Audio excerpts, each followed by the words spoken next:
And you are live. All right, welcome to House Education, January 17th, 2025. This morning, we're going to take a look back at legislation that we passed and sort of where it stands today. As time allows, we're going to try to continue to kind of pay attention to what we've done and sort of is in a relation with the Agency of Education and are things being carried out in the way that we intended. So we'll start off with some background. We have Legislative Council in with us today to kind of walk us through some of the significant pieces of work that we've done and give some explanation. We got a fair amount of time this morning, and we'll keep it casual. If you got a question, just jump right in. And yeah, we'll start. So, Freddie, it's all yours. Good morning, Beth St. James, Office of Legislative Counsel. I'd like to start with a correction. Corrections, watch Seth Meyers. So last week, Rep. Long brought up modified union school districts. And when I gave you my answer of what those were, was talking about modified at-large representation, not modified union school districts. So a modified union school district is a union school district. So we've got more than one town is a member of this union school district. And it's organized to provide the education for a certain subset of grades, but there's at least one town that only gets its education from part of that subset of grades. So for example, in Rep. Long's district, which I believe is the West River Modified Unified Union School District, Brookline, Jamaica, Newfane, Townsend, and Wyndham are member towns of that school district. They all get K through 6 education in that union school district. But then Wyndham provides its own K through 6 in a separate town school district. So that's modified. Go ahead. I was just gonna say, but Wyndham does get 7 through 12. 7 through 12, sorry, Just 7 to through 12 complete the there, yeah. sentence. Yeah. So, Is that the last mud standing? no, No, there there are a couple more. It's a good idea. Clear as. So like in my supervisory union, we have the Mountain View School District. And then we have the Craftsbury School District that they're separate K through 6. Is that an example of a No, those are separate school districts Okay. under the administrative supervisory union umbrella. Mhm. What I'm talking about in Rep. Long's district is a single school district. And when you hear the term union school district, technically, in a non-modified union school district, all of those member towns are only getting their education from that school district. But in a modified union school district, which actually the term MUD is used, there's at least one town that is split off and provides some grades on its own. But it's still within the same district. For some grades, and for some grades not. Okay. This is, I just wanted to start by saying, I gave you wrong information. And we forgive it. This is a concept I don't know if you will come back to. I don't think we need to talk about any more of it right now. It just is what exists. it is. It's and it something that exists exists. Because of Act 46. I will say though, perhaps after you're done this morning, as time allows, if people have Oh, more yes. of those, am I a supervisory union or am I a Absolutely. supervisory district questions? Let's do them. It's And kind of fun. I think that's great, and I don't want to talk about it anymore, because I live it, but I just want to say, if you have questions about how the voting happens, because that is the complicating part, and we have come up with a solution and we don't need to talk about it, but if anybody wants to know, I'm happy to. That's great. I may need to talk. I'm happy to tell you, it's been, because there is some flexibility. I just want everyone to understand that we made movement forward through Act 46 to merge. Yeah. And because of being a modified district, we were still able to overcome some challenges because there's some flexibility built in, and we were able to make some decisions based on legal counsel on voting, and that's where we are. And there were, Certainly right superintendents after, aren't. right after Act 46, there were a lot more MUDs, but have evolved over time into a fully unified union school district. We tried very hard to integrate too, but Linda didn't want to do that. All right. Thank you. Thank you. Legislation. So what I have compiled for you on your website, I am making an assumption you do not want me to share my screen. It's just words. Okay. Let's do it if you don't mind. You want us to share my screen? Yeah, Oh, okay. yeah, we'll do that today. Uh, Sometimes for our viewing audience, it's Yes. quite helpful. okay. If we just get them all to, smash that like button and subscribe, get some more followers. Monetize it. Well, it's good to get some money out of that. Yeah, right. I'm not sure I've ever heard that in a legislative committee. We're pretty hip and good to time. Wow, yes, super hip jokes.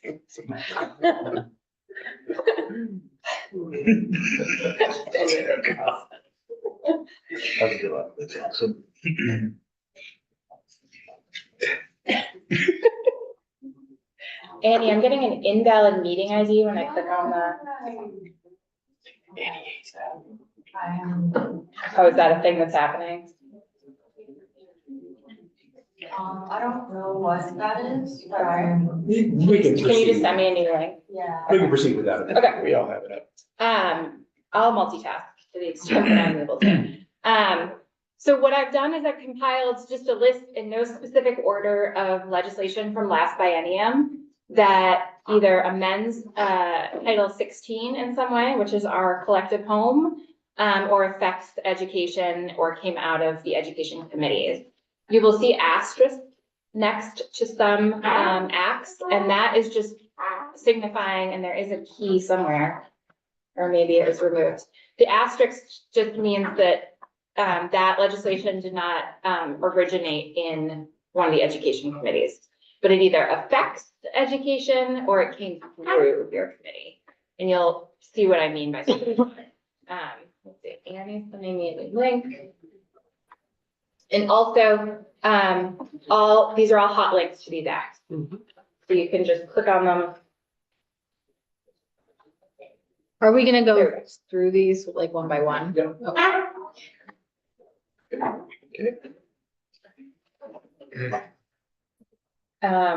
Okay, so I'm able to get on the Zoom, so I'll be able to share my screen in a second. So, we can start with Act 15 from 2023, which I don't believe came through this committee at all. No. An act relating to access to legally protected healthcare activity and the regulation of healthcare providers.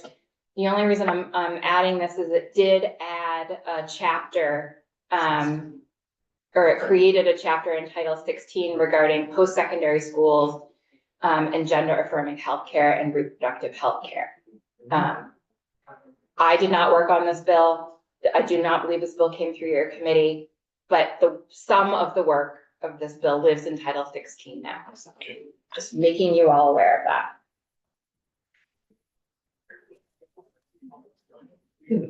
I'm gonna share my screen.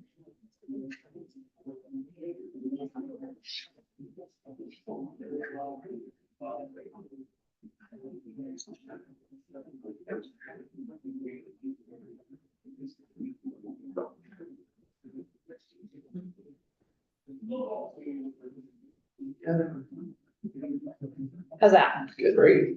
Okay, so we're gonna move on from Act 15 to Act 66, was an act relating to making miscellaneous changes in education laws.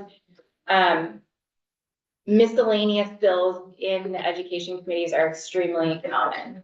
They don't happen every year, but they, in my short tenure with the legislature, have happened almost every year. And it is truly what it says it is, a miscellaneous bill. So in 2023, Act 66 suspended implementation and requirement to use the SSDDMS, which was an attempt to, the legislature required the Agency of Education and all of the school districts to use a shared software system for the collecting of budgeting information by way of the Uniform Chart of Accounts. Act 66 suspended both the implementation of the creation of that software, as well as a requirement that school districts had to use it. To my knowledge, this system still exists, and there are still school districts using it, but there is no requirements that they have to use it. So a little background, there, during my time here on this committee, there was a law passed that everybody had to be on the same software. It was called e-finance. And this, what happened is it just was a very troublesome rollout. And ultimately, it just didn't work as a software to share and for everybody to use and to be the vehicle to allow the AOE and districts to pull information out of the Uniform Chart of Accounts. So this kind of represents its abandonment as an effort to do that. Some districts had the software in, were up and using it, and even despite having complaints, they figured it was better to continue with it rather than start fresh.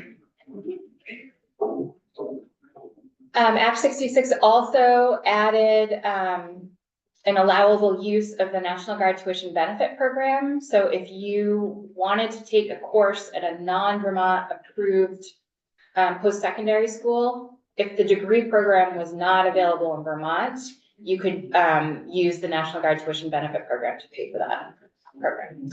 Act 66 amended the home study program requirements. That was a pretty comprehensive overhaul of that statute. I'm not going to go into the details now, but I'm happy to speak to that at any time if you want me to. Act 1, when I say Act 1, are you all familiar with what I'm talking about? Some of you might. We brought this up the other day. We were talking about EQS, and sort of the latest addition to EQS was the ethnic studies requirements. Right. And Act 1 is what created all of that. I believe it was 2019, Act 1. Created the Ethnic and Social Equity Standards Advisory Working Group, and they had a whole host of duties.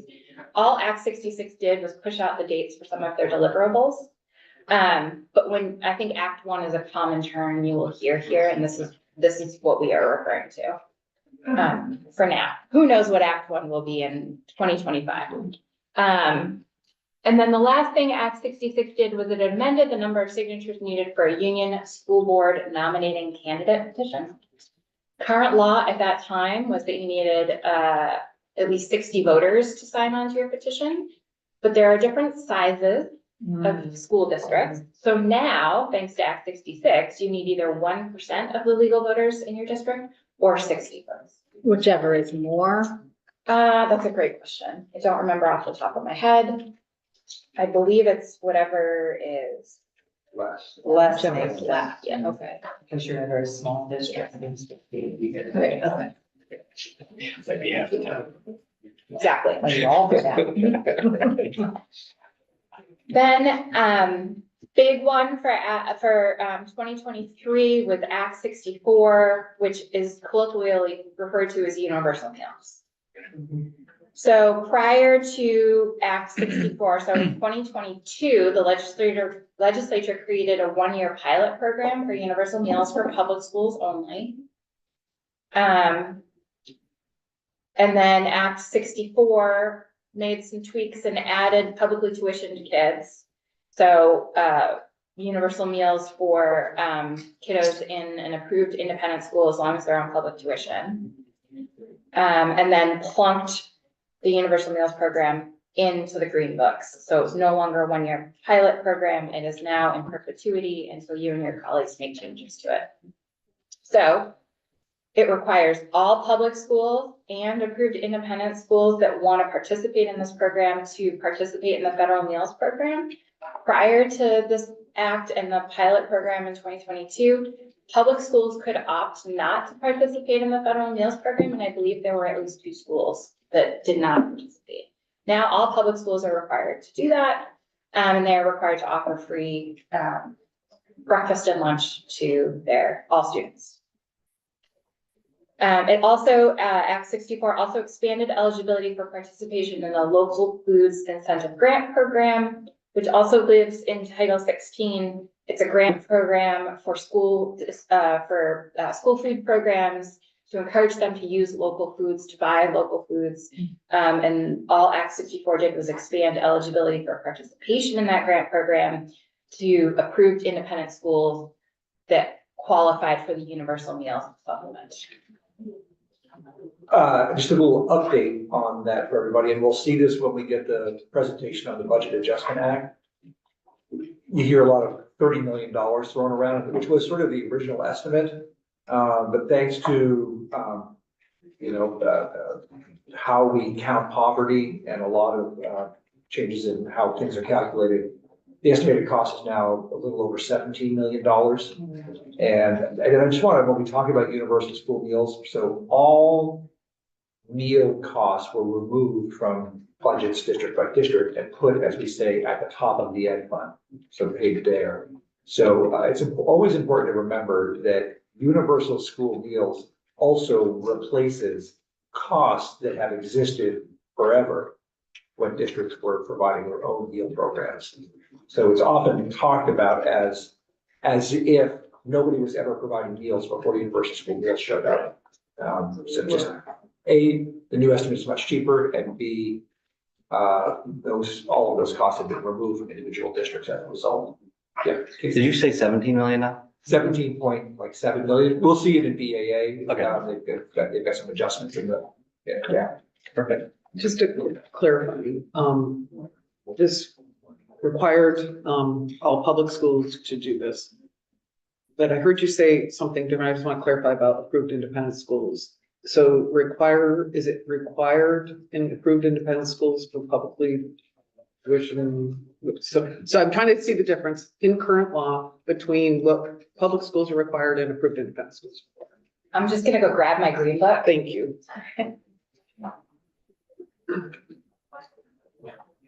Sorry, I need to delay this. I mean, it can wait too. No, this isn't easy. I just don't wanna, I wanna read you the law.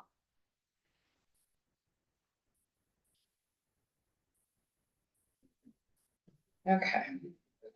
So. The language, excuse me, the language around,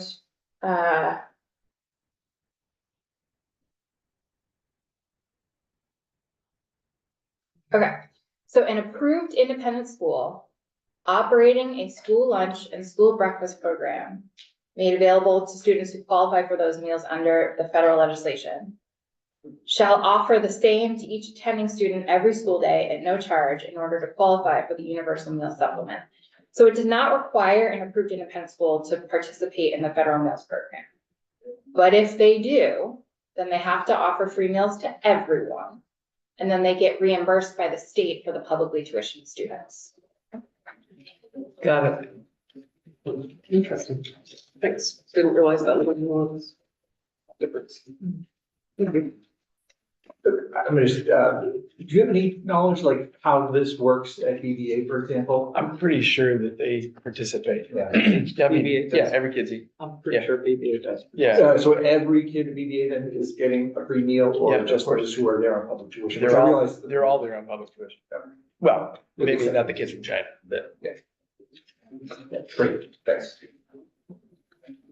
And this is an area where federal law plays heavily into how our state law operates, because it's an interplay between the federal meals program and reimbursements by the federal government and what the state is making up and what you can, if you are offering free meals to all students, there are restrictions on how you can recoup those costs. So for example,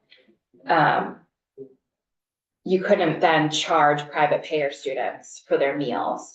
and I just think say- they eat. There's all kinds of things that happen behind the scenes. Right. All to say, there's a lot more to the federal meals programs than just what I am describing. So if you have very specific questions, we should talk offline. Yeah, Thank you.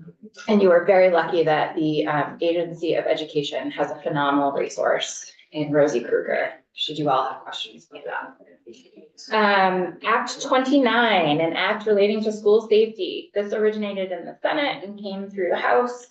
And it requires, both public schools and approved independent schools to do a number of things related to school safety. So the first thing is that it requires all school districts and approved independent schools to adopt a policy to require options-based response drills twice a year. That's that, flight, fight, hide, the three options Yep. there. Adopt an all hazards emergency operations plan and adopt an access control and visitor management policy. There's also requirements that the state provides some model policies and guidance to help schools do that. It also requires the Agency of Education to develop a model behavioral threat assessment team policy and procedures. And then each school district is required to implement that policy and procedures at least as comprehensive as the model policy.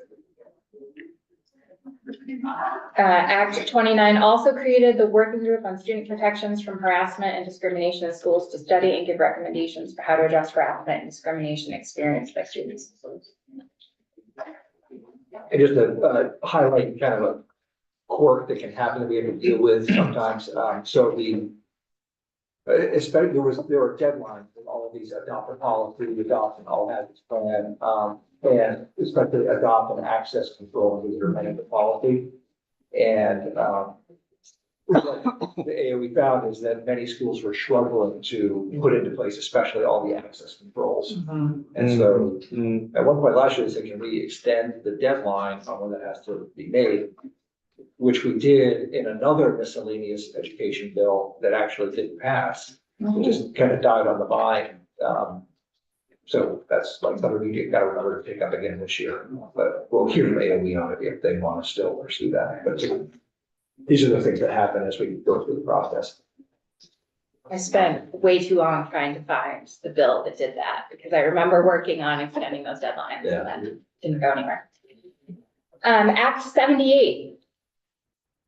The budget from 2023. You all try very hard to keep all of your policy bills in your policy committees, but occasionally there are policy pieces that pop up in the budget or the BAA. And in this particular year, you had some rather substantial pieces of policy here. One was an amendment to the Vermont Teachers Retirement Fund that I didn't have. Our attorney who handles retirement issues drafted that. So if you have specific questions about that, let's talk offline. But you have a hot link to the bill itself and the section number, so you can find that if you're curious. The budget in 2023 created the After School and Summer Learning Grant Program, composed of retail cannabis sales and use tax.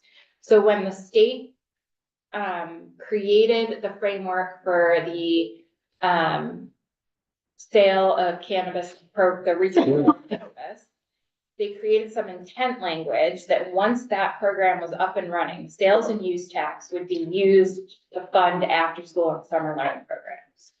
But it took years for that program to get up and running and for the money to actually start flowing. And so this piece of legislation is a reflection of creating that actual program and putting the money towards that. And then you'll see it was actually changed a little bit last year. But for all intents and purposes, this program was created in Act 78. And then the other piece from the budget in 2023 that is, I thought, substantively important for you all to be aware of is that there is currently on the books a moratorium on the approval of new approved independent schools until further direction by the General Assembly. And this is kind of an interesting thing. This was a last minute addition by the Senate into the budget. We had also had legislation the House passed that talked about a moratorium on approval of new independent schools. But within that, we had created a new definition of approved independent schools that serve only kids who are on IEPs, which we commonly refer to as therapeutic schools, but that's actually not a legal definition. So, we, in our bill, we had sort of split those terms. That bill did not pass, wasn't taken off the wall of the Senate. So when this was kind of popped into the budget and the budget passed, it actually applies to any form of independent school, approved independent school. And it created some consternation, mainly, because it also applied to therapeutic schools. Which this is not something that has been resolved. But this exists, that moratorium still exists. You all have not taken further action. And then the last piece of legislation from 2023 that was education related is the big child care bill, an act relating to childcare, early education, workers' compensation, and unemployment insurance. The vast majority, you'll see I've only listed sections 2 through 4. The vast majority of that bill was related to childcare. But it did create the Pre-Kindergarten Education Implementation Committee, which is supposed to have, I believe their report came out in December with recommendations on expanding the pre-K program. It required AOE to develop a model contract for school districts to use for contracting with private providers for pre-K services. Required AOE to issue a report to the General Assembly regarding the cost of educating pre-K students. That's related to the weight of a pre-K student. It required AOE to submit certain data to JFO. And then there was a contingent amendment to the pre-K weight, which said, a contingency is, we're gonna put this piece of law in place, but the effectiveness of it is not gonna actually spring to life. It's not gonna be effective unless certain things happen. And those certain things are certain changes to the school funding system. And that contingent effective date is 2026. So that will be something to certainly pay attention to, as you all move forward with your work. And then there was a requirement for AOE to submit a plan to the General Assembly related to the regulation of early education. Right now, it's duly regulated between the Agency of Education, the Agency of Human Services, because it is a mixed delivery system of public schools and private providers. So we will be scheduling testimony on the pre-K report that Beth referred to, which is going to be a big report with a lot of implications. And we'll work jointly with our House Human Services Committee, which is sort of, they're in charge of overseeing childcare, whereas pre-K falls under our jurisdiction.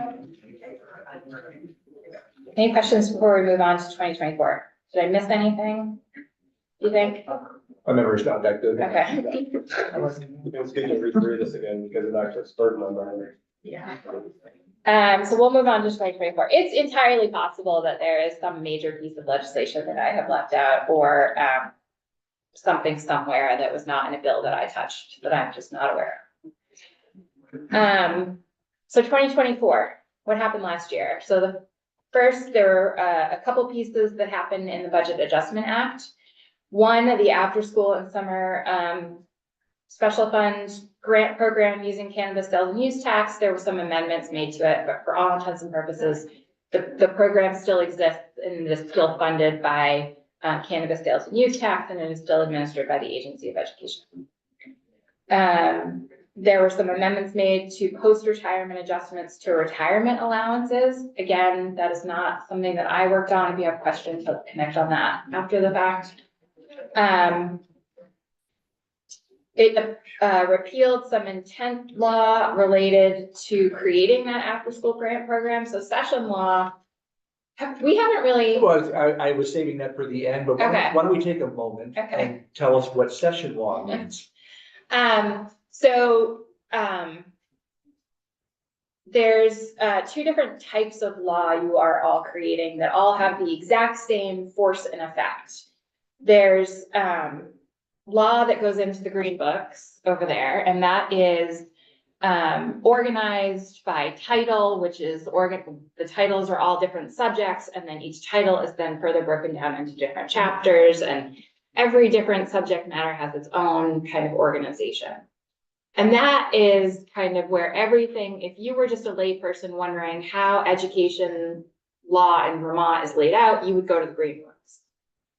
Session law does not live in your green books. It's every year, the Secretary of State's office compiles all the acts and resolves from every session and puts it, those are those big white books, I believe. I'm not wearing my glasses, but those are all of the bills that happen, right? Not broken out by, statute.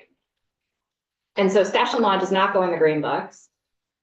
And it is meant as kind of one-time pieces of legislation that don't need to live in perpetuity in the green books. For example, if you're creating a summer study committee, and if that study committee existed in 2018, it did its work, it made its recommendations to the legislature, and then the legislature took whatever action it was going to take, we don't want to clog up the green books with every summer study committee that you are creating. And then there are some one-off pieces of legislation that are meant to be temporary. For example, this moratorium on approved independent schools, right? It is until the General Assembly takes action. Now, it could be on the books for 25 years, buried in session law, very hard to find. Or it could be repealed. Because you've taken your further direction, and so we're gonna repeal it. And there has been some there are big things that live in session law, right? Yes. Like I think Act 46, for example, lived in session law because it was meant to have us all go through a consolidation process and then it ends over. Yeah, exactly. It was a bunch of incentives essentially, Yeah. and temporary conditions to encourage a certain behavior. Remind me who makes the decision? Do we make that decision as we're sort of writing and debating the bill? I mean, I will make suggestions to Right, you, and I would okay. hope that you take me up on them. Yes. But technically, I take my direction from you. Okay. We want the green books to be easy to use and reflective of current law, but we don't want to clog it up. But we also want people to find important laws kind of in one-stop shopping. So it's an art, it's not a science. I think the important thing for you all to remember is that session law and amending a statute in your green books has the exact same force and effect. And until you take further action, that session law is still good law. So there are hundreds and hundreds of examples of session law that no one touched, but is now obsolete. And that's fine. That's totally fine. But if we are presented with the opportunity to clean something up, we try and do that. So for example, in Act 87, there was intent law about when we get money from cannabis sales and use tax, we hope to use that for an after-school summer grant program. Well, you created that summer grant program, so let's clean up the session law and get rid of it so that no one's looking back and saying, oh gee, did they ever do this? It's already in the green books. So that's really your job to pick up Flag on that. those. Yeah, oh, flag yeah. that Yep. For us to then act Yep. on, yeah. Yes, so session law, think of it as one-time, temporary, something that doesn't need to live in perpetuity. And then there was an amendment to the Ed Fund statute that allowed that made an allowable use of the Ed Fund for collection, costs due to revenue collection. Allowable uses of the Ed Fund as a whole, we can talk about that there. You are only allowed to use the education fund for certain enumerated uses, and if you use it for something other than that, the property tax is automatically repealed. At some point, because after-school programs also fall under our jurisdiction, we'll get an update. Basic thing here is this is what created the cannabis revenue go be held especially for after-school programs. But I couldn't tell you like how much it's generating or anything like that. We'll get an update at some point. Act 114, an act relating to post-secondary schools and sexual misconduct protections, added some requirements for post-secondary schools. So when I say post-secondary schools, does everyone know what I'm talking about? Colleges, universities, after K through 12. Related to sexual misconduct protections. So it requires post-secondary schools to ensure students have access to confidential support services. It requires post-secondary schools to create and adopt an amnesty policy. So for an amnesty policy is generally speaking, if someone is involved, if someone makes a complaint of, related to sexual misconduct, and it is found that they were a minor drinking, the amnesty protection would, prohibit schools from taking disciplinary action to ancillary conduct code violations, that come to light as part of a sexual misconduct, investigation. From a political, this one's kind of tricky, just as a political process point of view. This was a bill that somebody sponsored, ended up, coming into our committee. The post-secondary folks were sort of aware of what was going on and, with the help, I think, of the sponsor of the bill, got together. Everybody came up with what they could agree on. So for us within the committee, it was a pretty simple process. They all came in and said, we agree to all of this. Sounds good. And we just were able to say, great, and we move forward. It also required post-secondary schools to offer annual, prevention and awareness, programming to students, staff, and faculty. And then the Intercollegiate Sexual Harm Prevention Council lives in Title 16. And that was set to sunset. So there was a prospective repeal, and that Act 114 removed that sunset. So it made the Intercollegiate Sexual Harm Prevention Council a council that lives in perpetuity until you take further action. Act 168, BOCES. So an act relating to improving access to high quality education through community collaboration. This act created the framework for supervisory unions to get together and form collaboratives that would be quasi-governmental entities who could provide shared services and programs to all of the member supervisory unions and their member school districts. And what the bulk of Act 166 basically created the legal framework, said, here, if you want to form a BOCES, here's how you do it. Act 168 did not require supervisory unions to form a BOCES. It just gave them the legal framework if they wanted to.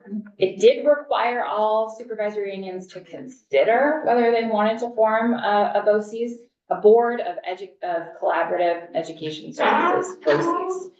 And it required AOE to get some information from the field on the conversations that were happening on whether or not BOCES was a concept that people wanted to take advantage of. And if so, how was it working? And then report back to you all in a couple of years in 2028.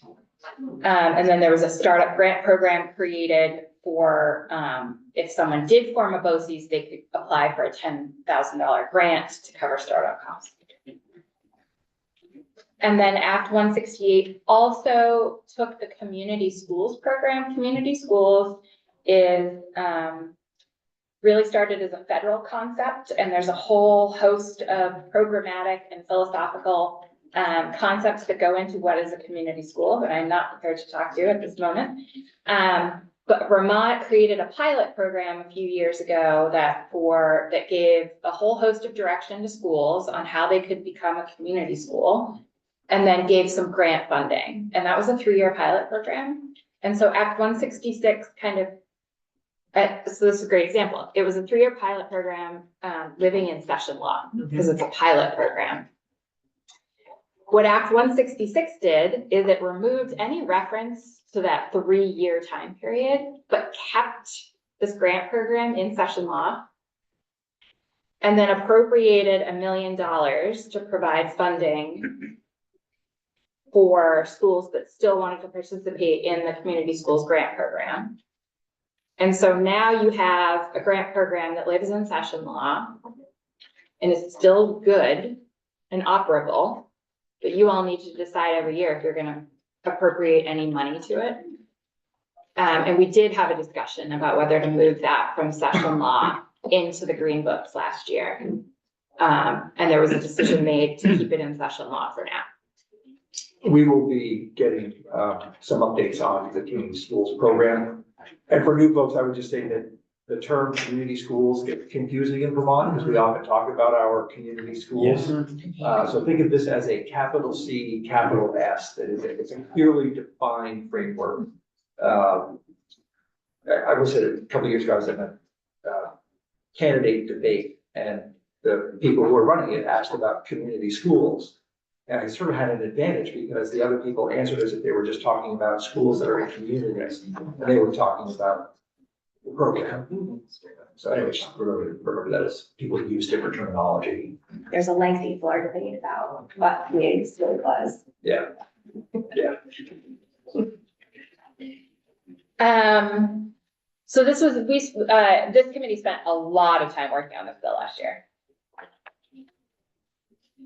Act 149, an act relating to the development of an updated state aid to school construction program. This bill did three things. One, it created the Facilities Master Plan Grant Program to support the development of educational facilities master plans. So, and there were a whole host of requirements in order to comply with that grant program, in order to be eligible for that grant program, kind of hoping to move everyone towards the same goals, which is complying with the state aid for school construction program, which is paused currently. The state is not currently appropriating separate funds towards school construction right now, other than for some emergency pieces. But I can't say that no state funds are going to school construction, because when you bond, those are all state funding. So the second thing after the grant program was it created the State Aid for School Construction Working Group, which you're vice chair and ranking member. Am I getting that right this year? Okay. Were members of, and they came out with recommended legislation. And you guys had a presentation on that yesterday, right? And then Act 149 also raised the threshold for what is considered a high cost construction contract. So in state law, this is all related to whether you need to seek bids or whether you can just kind of go out and get a sole source. So this piece of law hadn't been updated in several years. And prior to Act 149, a construction contract for $500,000 was considered high cost. So this just bumped that up to $2 million. That's the kind of thing that we often would just put in a miscellaneous ed bill, but it was really important to be able to get that increase, so we put it in something we maybe passed. I'm gonna skip Act 183 for now. That's the yield bill. We'll come back to that at the end. We're gonna go to Act 113, which was the budget last year. The budget did have a pretty significant substantive piece of education law in here, in that it repealed, so I'm assuming you guys haven't talked about flexible pathways yet? We have not. Okay. There is a section in Title 16, and part of our public school education system allows for flexible pathways to completing your K through 12, really secondary programming. That includes dual enrollment, that includes early college. And prior to Act 113, it included the high school completion program, which was kind of a separate program for kiddos who aren't going to be in public school for the normal 8 to 2 or whatever it is track. It's a separate program, and there were eligibility requirements and age threshold requirements, and it would lead to a high school diploma. Just so everybody knows, we are going to get a presentation on this next week. Okay. Act 113 repealed the high school completion program and then took the adult education program, which in order to participate, you needed to be 20. It lowered the threshold age to 16. And so theoretically, all of the people who were participating in the high school completion program are now participating in the adult education program. And then it changed where the payments for that program are coming from. 40% is now coming from the ed fund and 60% is coming from the general. Act 98, I don't believe did this come into your committee at all last year? I did not work on this bill. We presented it on the floor, so it actually came from the Senate Healthcare Committee to our. Oh, okay, great. This was a highly controversial, much debated bill. I think we spent over 2 minutes on it. I was gonna say, how can this even be an issue? I didn't How is realize, this an issue? I've worked in schools for more than a decade and did not realize this was a It thing. has to do with how the FDA classifies sunscreen, And whether how it's do an they- over-the-counter drug. And then there are regulations in schools on kiddos having possession of those things, and so now you can apply sunscreen in school. So does cough drops, we've had issues with cough drops and I am not your gal, but I will connect you with my colleague who can talk to you about that. Act 150 was, the library bill, and actually in Vermont's public libraries. Primarily GovOps did this bill, and there was a piece that this committee heard and debated, from a bill that was on the wall that then got put into this bill, and it's related to, school libraries. But generally speaking, I don't believe there's been any committee jurisdiction amendments. You all have jurisdiction over libraries. They really wanted to do this bill, and we said, okay, we're okay with that. Yes, generally, when it comes to libraries, it's our area. But a couple years ago, there was the legislature commissioned a large, study on Vermont public libraries. And so this bill was a result of some of those recommendations. A lot of what you will see throughout this bill is, policy statement regarding, public libraries adopting policies that comply with the First Amendment and anti-discrimination laws. And then requiring both our public libraries and our school libraries, which are two separate things, to adopt material selection policies and then procedures for reconsideration and retention of library materials that comply with the First Amendment, and anti-discrimination laws. It also amended the age up to which custodial parents or guardians have access to child's library records in public libraries. Prior to Act 150, it was 16, and now it's 12. Correct. FERPA, our federal law regarding privacy and education records, would control access to school library records.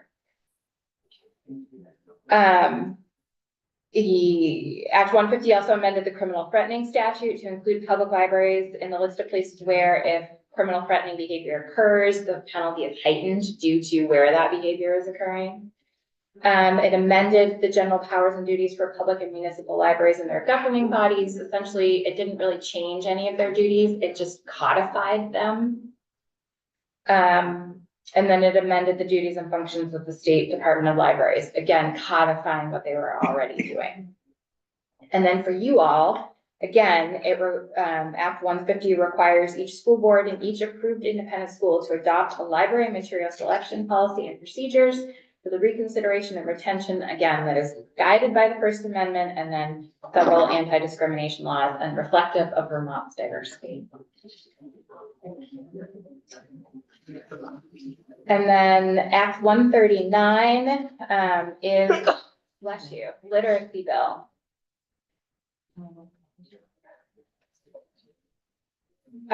So, Do you have a hard stop, Beth? nope. No, Annie booked me until noon. But thank you for asking. The literacy bill requires AOE to review and publish guidance on universal reading screeners for public and approved independent schools that are eligible to receive public tuition, who then would use those universal reading screeners to screen all students in grades K through 3, at least annually, and provide supplementary evidence-based reading instruction and ongoing monitoring of progress for students with screening results significantly below relevant benchmarks. So AOE has to review and provide guidance on what screeners to use. And then each public school and approved independent school that is eligible to receive public tuition has to then screen at least annually every K through third grader. And then provide follow-up support. This act requires certain data related to the use of universal reading screeners to be reported to AOE. And then AOE is then required to collect all of that and report it to you all and the governor, along with information on the status of the state's progress in improving literacy outcomes. It requires AOE to issue recommendations for the form and substance of parental notification for students with a screening result that is significantly below relevant benchmarks. How is that communicated to families? What is communicated to families? AOE is required to issue recommendations for how to do that.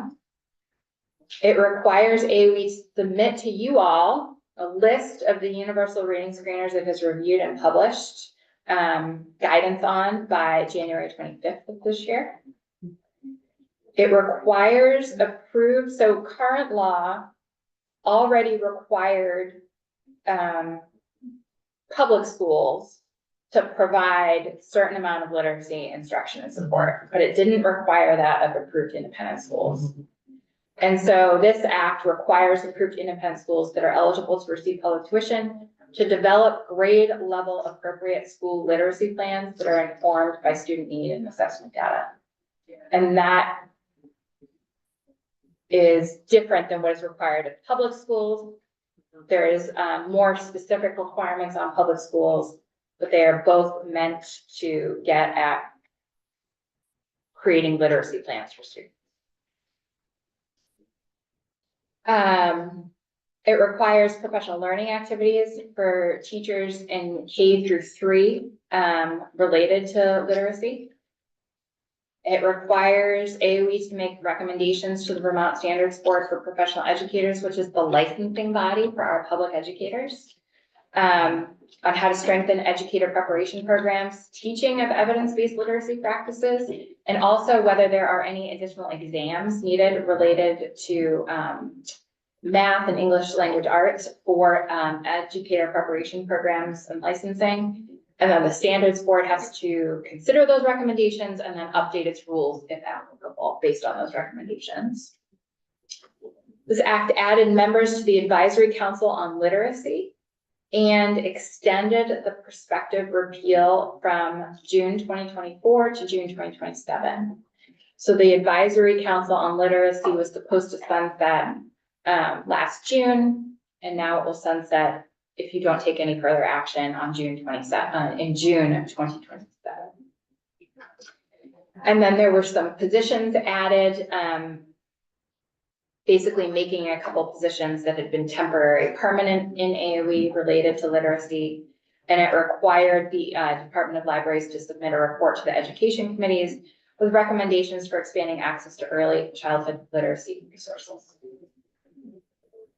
So, not every bill is clear as a bell to people in the field, so this may come back to us. It's unclear, some people believe it is unclear as to what grade levels this bill totally applies to. It's very clear, it definitely applies to K through 3. So the question is, do some of these also apply to all grades, using only evidence-based literacy programs and whatnot? So we will probably see a bill in this committee that makes clear that it would apply to all grades. Right. And just to give you a preview of sort of the political conversations that happened, yesterday we had the executive director of the Vermont Principals Association. He knew that that was out there, and he already was saying, let's just stick with what we have for a few years, see how it works before we start expanding it. So anyway, that's just a preview of conversations. One quick question, because this is used several times in here and there aren't definitions in the law, because I just went back and looked. The term significantly below is subjective. And is that part of the concern as well? I mean, does that come up as an issue at all? I don't think so. Because I mean, I would just say the screener probably has, any screeners I gave in for mathematics had, depending on the child's results, would fall into a category called significant below, slightly below. So it may be built into the screener. Right, but I mean, as we all know, every school district operates independently of each other. So I'm Right, just, right. I'm just making a note of the words. That's interesting, that is a category that's used In in some, screeners, yeah. And these have to be approved screeners. Yeah. and this is applied, approved in high school. For, yes, Mm-hmm. yes and no. Yes and no. I mean, They have to screen K through 3. Yeah. And they have to provide supplemental instruction, but only those schools that are eligible to receive public tuition. And they have to create their own literacy plan. So the requirements on public schools for creating a literacy plan, are extensive, and they live in agency guidance. Right. Not in state law. This bill asks approved independent schools that are eligible to receive public tuition to come up with their own literacy plan. thank you. Yeah, and as you were just noting, Peter, this means, I guess the ambiguity is it just K through 3 or is it 9 through 12 as well? That is, because I read this before I got here, the law, because I was very interested in it. I think the screener use is clear, K through 3, but Right. the supplemental support, Mhm. I Yeah, but agree. ninth grader who can read. I believe the law as written is not as clear as it could be, depending on what your intent is. Okay, and that's where also MTSS comes in as well, For public schools only, Mhm. and not the approved independent school? it is not required of them. Doesn't mean you can use it. I mean, they Absolutely. choose to. They're just definitely not doing required. it over there. Yeah. They're definitely Some- doing it in Burbank. Some might be. Right, I know, Right. I know It's for not- Burbank. It's good Right, practice. right. We'll be having this conversation a lot. Yeah. Okay. Well, and thank you all for not saying, well, what was the intent of the committee last year? I'll ask that next time. And that is another thing you will hear from me, and by the end of the session, you'll be so sick of it. I cannot breathe legislative intent into the law. Right. That is your job. Look. It was just to say, in fact, the intent of the committee last year is not, they don't exist anymore. So that again is subjective. You say that almost as many times as you say that's a policy decision.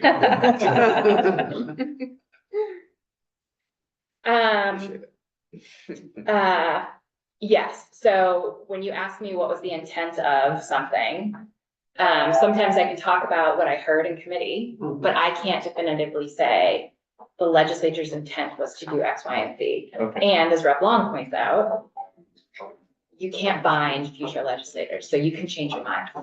Right. It's all, what is the other thing I love to say? It's all made up. You make it up. Whatever we want. Um, We often will put in like big pieces of legislation to make clear what the intent is. It'll say it is the intent of. Yes. Got it. But that's why I also, definitions sometimes really help too, and that's why I went to look before I asked the question, I went to see if there was any definitions and there weren't, so.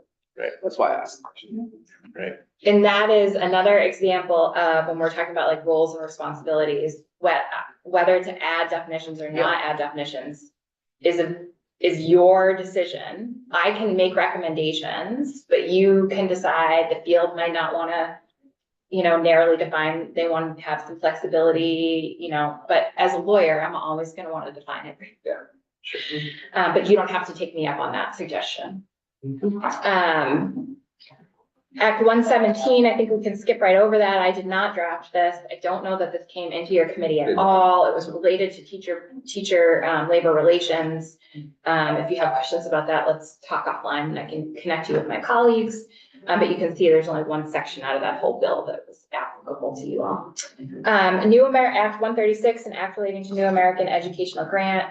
In the interest of time only, I'm just gonna kind of summarize this as saying, there are certain, advancement grants and incentive grants. There are two different programs administered by the Vermont Student Assistance Corporation, VSAC. And this bill, and those grant programs, usually have a 1-year residency requirement. So you have to be a resident of Vermont in order to, be eligible for that grant program. And this bill says that if you fit into certain immigration statuses, mainly related to, refugees and humanitarian parolees, you don't have to have been in the state for 1 year if you meet all of the other, eligibility requirements. And,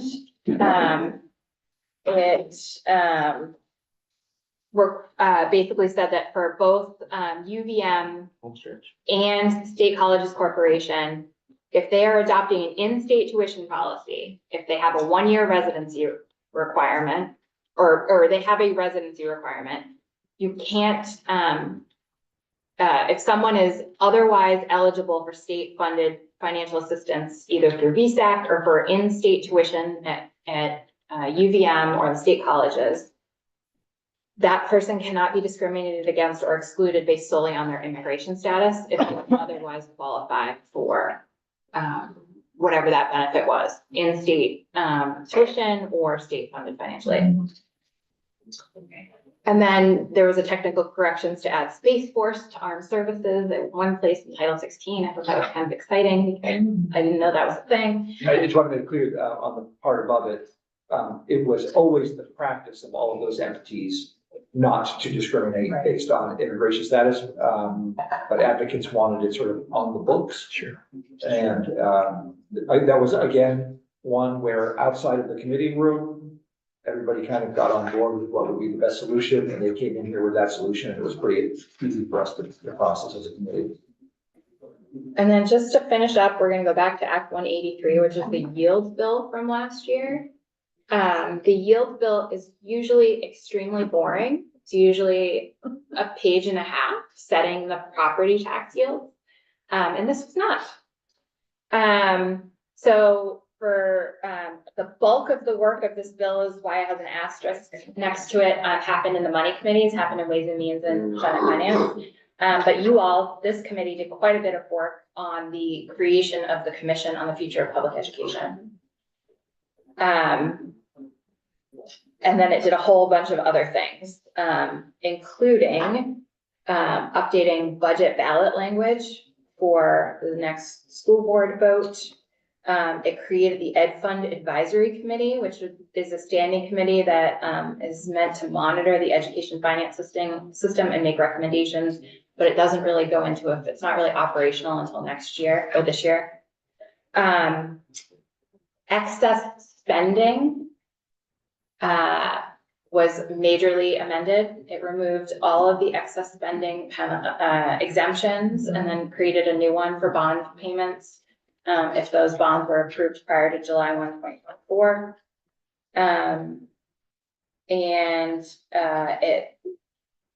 I believe, excess spending was suspended. The excess spending penalty calculation was suspended under Act 127.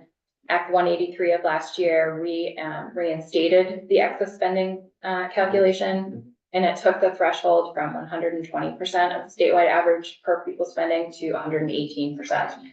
I don't know that that means anything to any of you right now, but it will. Well, and I'll just Right put now, in our school board even. in a real world perspective, when we were, there used to be an exemption that, construction costs, capital costs didn't, you didn't calculate those in to the excess spending threshold. Woodstock has been sitting on a bond that they would like to put out to the voters again. They're holding back because the bond payments would put them over the excess spending threshold because it's no longer exempt. And it was, those exemptions were removed in large measure because we are hoping to get a construction program going. And we're not looking to further incentivize construction projects before that happened. But that's just a real world example of what all that technical language means. Have you had an Ed Funding 101, or will you, We have from sort of, your staff? yeah, we've had, yesterday we watched. Oh, okay, Had okay. it, but it was there's a lot more that we probably need to get out of it. Wow, we're here. Yeah. Actually, I'm glad you reminded me about the ballot language, because this was just a question I was dealing with recently, from my district. So just, I want to be absolutely sure. So this March school budget voting will, the ballot language will be what we changed Yes. last session. Yes, Okay, and you didn't really change it. You just kind of went back to the old language. That's Yeah. what There was a suspension of the ballot language because it requires comparison over year. yeah, And the on-ramp from Act 127, which changed all of your weights, made it really hard / impossible to compare one year's education spending and tax rates to the next right. while we were adjusting to those weights. So school districts were not required to use the ballot language in Title 16. And the yield bill last year reactivated the requirement to use the ballot language, made changes to the ballot language, but it essentially just reverted back Right, to what was previously required with just some like language zhuzhing, but the information is the same. But Right. yes, this Okay. year, this year. Yep. This is a really silly follow-up to that, but, who can decide? Is it within the school district's, purview to add additional ballot language, or can it be only What a what great this question. looks like? Let me, hold on. I would say this is not a settled area of the law. Oh, interesting. So, And I say that as I am not a judge. As much as I might want to be. And this is the legislative branch, right? So I can never tell you definitively what a court would do with a legal challenge. And even when something is super settled law, like the US Supreme Court has said X, Y, and Z is illegal, I'm always going to say it might be likely, or, Yeah. you know, under this precedent, I think a court would look at these things and we might opine that, right? I'm gonna be super annoyingly vague. yeah, This is one of those areas. So let me, let's see, I'm gonna stop sharing my screen. And I'm going to. Hold it back. Take your time. I'm gonna just ask the committee question. So for our new members, you hear a lot of discussion about Carson v. Macon, and why are we sending dollars to religious schools, which is contrary to the state's constitution. Do you all have a good enough understanding, or would you like, that doesn't just a great Carson v. Macon? Would people be in favor of a deeper understanding of that? Yes. Okay, good. We'll find some time for it. I'm glad all that time I spent working on that issue is paying off. Now I can do that in my sleep. Okay, so. Hope you don't. The language in state law says, the board shall present the budget to the voters by means of a ballot in the following form. There are quotation marks used around that language, but there is no language that says you can't add anything else. So I think there are some legal opinions out there that the fact that they're using quotation marks means this is the language that is to be presented to voters, full stop. yeah, And then I think there are other legal interpretations that because there is no explicit prohibition, it's fair game. yeah, So I think you are likely to get different, or there is the potential for you to get different legal opinions from your different councils out there. Perhaps from the agency. I don't think this is a settled area of law. okay, interesting. I know that there are school districts that have done this in the past, that That have have added language. Okay. Thank you. Yeah. Mine probably. What else should we talk about? All right, yes. Questions? Let's consider this we've got a few minutes left with Beth. Any other questions while we have, Beth here? You want to go back to talking about different kinds of school districts? Got a question like, what is this school district over here, or what does that work? It's complicated. Yeah. Um, the map we saw from AOE that talked about the different versions that we had, there are some corrections that are needed on that as we've been getting emails showing. But it does at least highlight that, there are a lot of different ones out there, but the vast majority of kids attend a public school district that educates the children K through 12. Okay. Yeah. Beth, I don't know if you know off the top of your head, but the sort of various lawsuits in Vermont post Carson v. Macon, I know they've been sort of slowly making their way through. Have there been any sort of recent developments since the end of last session? Or maybe that's going to be part of what you'll chat with us about. It can be. I would say that the cases that were a direct result of Carson that I am aware of, those are all settled and that resulted in that guidance that the agency gave about tuition payments to schools that are religiously affiliated. There are other offshoots related to anti-discrimination laws and their requirement to file them, and those, I believe, are in the Second Circuit right now. Oh, okay. And And, I'm following those. and the main case itself has also got a lot of It's action just- going on. Yeah, so the next frontier, if you will, is, and maybe we can save this Yeah. in depth Okay. for the Carson, but, there are dual cases happening. Maine is in the First Circuit, Vermont is in the Second Circuit, and there are both challenges related to the tuitioning programs in both states. And what you can require of schools in order to participate in the tuitioning program related to religious objections to anti-discrimination laws. They are two separate states, two separate circuits, two separate sets of laws, the same constitutional principles. So, I don't know. And are they roughly at the same point? Like they're sort of moving through on parallel tracks? Yes, the procedural posture of the Vermont case is there was a request for a preliminary injunction. And the decision out of the District Court of Vermont, was it's okay to require schools to comply with the anti-discrimination laws in order to participate in the, public tuition program. And that request for preliminary injunction denial has been appealed. I don't know the procedural posture of the, Maine case. Both cases, absent a settlement, are so far from being done. Right. Don't want to change the subject, but I look forward to having that conversation, because Yeah. even though we may think we're familiar with it, it's great to do that. Just going back quickly to, the, 2024, 113 adult education. I should ask this before, but I was curious. It requires 40% of the adult ed program to come out of the ed fund and 60 of the general fund. Do you know what it was prior? Yes, I do. Do I know it in this moment? No, It's fine. I believe, I'm just curious what the change was. I would like to get back to you on that. Thanks, no Mhm. problem.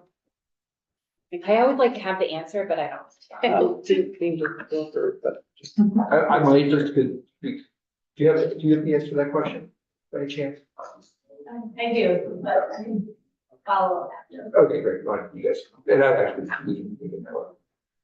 Yeah, that change that we're gonna have a presentation about next week, was complicated. It's very, there was a study group that kind of looked into it, so, if you don't like grasp what's going on right away, don't worry about it. Because it all has to do with how adult education is funded. And, you know, mostly things are moving in the right direction. There's just some unresolved sort of statutorial issues that we gotta figure out. And how you go from a high school completion program that was pretty prescriptive to an adult diploma program. It's the, just as a preview, it's the interrelation between these adult education programs that exist around the state and high schools that really have to sign off on somebody getting one of their diplomas, and they've got their own graduation requirements. Among other sort of issues. But it was all in all, it was a good change. I mean, we had adult education programs having to come in every year and plead for money just to stay operating. And this change that we put in from a funding point of view made it much more, they could count on it and they budget year to year, wondering whether we would get the money or not. So I remember those conversations, having been on the ed committee before many times. My question about it is only simply because of the pressure on the ed fund. Where do you draw the line? of What is actually coming out of the ed fund and what isn't? And since this change had happened. Yeah. That always value any education we can possibly provide to our citizens, but just mine was strictly related to where it comes from.